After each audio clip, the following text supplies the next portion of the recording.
Weight loss சேலஞ்சோட டே 4 தான் இன்றைக்கி நம்ம பார்க்க போகிறோம். எப்போதும் போல் ஸ்கிப்பிங் 100 ஃபினிஷ் பண்ணிவிட்டேன். என்னோட ரெகுலர் எக்ஸசைஸுமே கம்ப்ளீட் பண்ணிவிட்டேன். ஒரு சில எக்ஸசைஸ் மட்டும் இன்றைக்கி கொஞ்சம் சேர்த்து பண்ணினேன். அதுக்கப்புறம் பார்த்திங்கன்னா ஒரு க்ரீன் டீ ஒன்று எடுத்துக்கிட்டேன். மார்னிங் டிஃபனாக வந்து பார்த்திங்கன்னா ராகி தோசை ஒன்று, நிலக்கடலை சட்னியும் ஒரு பனானாவும் எடுத்துக்கிட்டேன். அதுக்கப்புறம் வந்து பார்த்திங்கன்னா ஒரு 11:30 போல் ஒரு வெள்ளரிக்காவும் கொஞ்சம் வார்ம் வாட்டரும் எடுத்துக்கிட்டேன், 1/2 லிட்டர் வார்ம் வாட்டர். மத்தியானம் லஞ்சுக்கு வந்து கம்பு சோறு அவரைக்காய் கூட்டும் எடுத்துக்கிட்டேன்.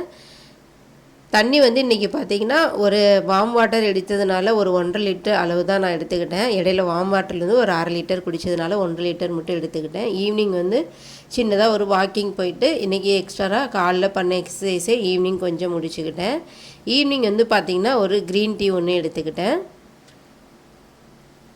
நைட் வந்து பார்த்திங்கன்னா ஒரு முட்டை சேர்த்த ஆம்லெட்டும் ஒரு பனானாவும் எடுத்துக்கிட்டேன். இந்த டே இப்படியே முடிச்சுக்கிட்டேன். வீடியோ பிடிச்சிருந்தால் லைக் பண்ணுங்கள். தேங்க்யூ.